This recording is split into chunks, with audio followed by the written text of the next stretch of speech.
I again want to explain to you something about alfalfa. You know, I posted the other time and I was telling you how I can harvest alfalfa, how I can plant it.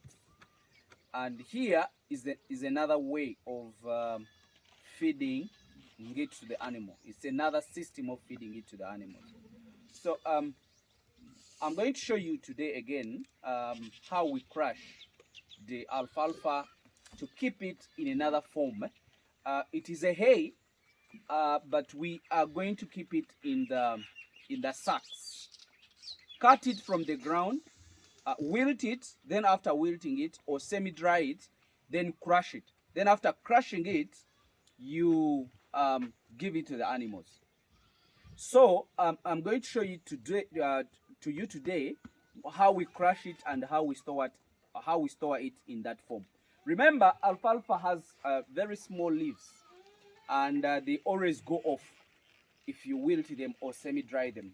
So to avoid all that, make it semi-dried, crush it in a powder form, and then keep it in the sacks. So you just pull out a sack, then you mix it in what you want.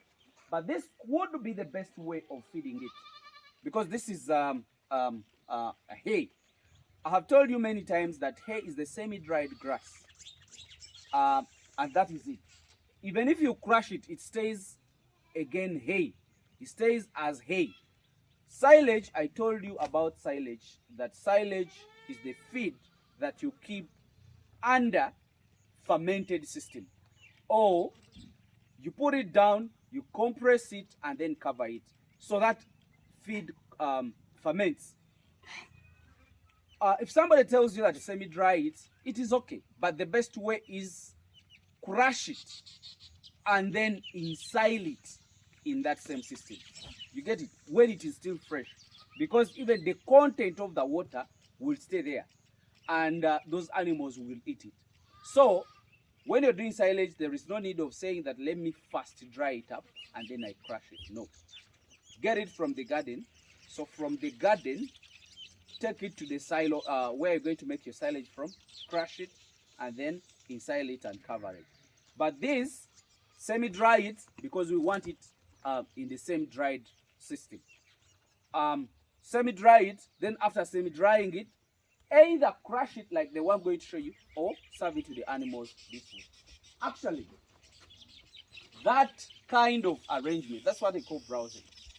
The moment you give these animals that kind of exercise, it even helps those animals to build the chest muscles.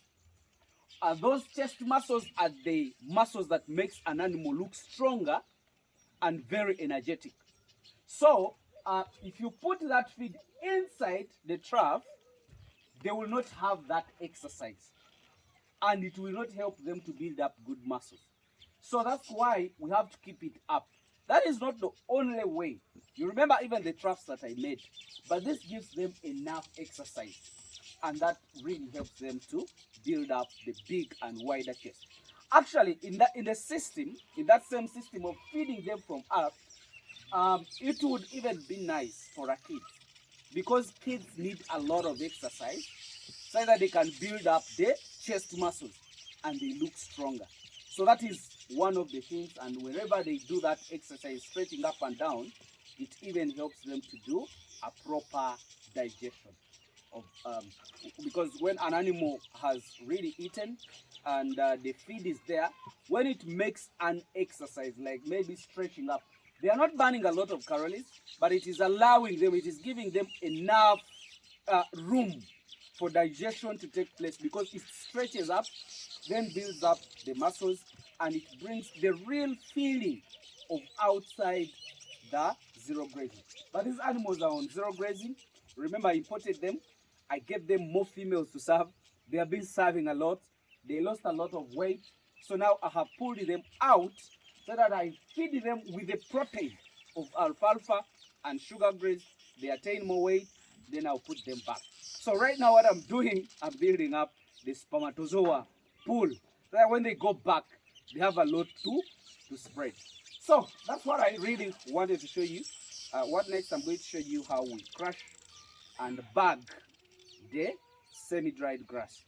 Alfalfa could even be any other grass, Rhodes grass, panicum, all that kind of grasses that you can do. Thank you very much. I think have some knowledge about that.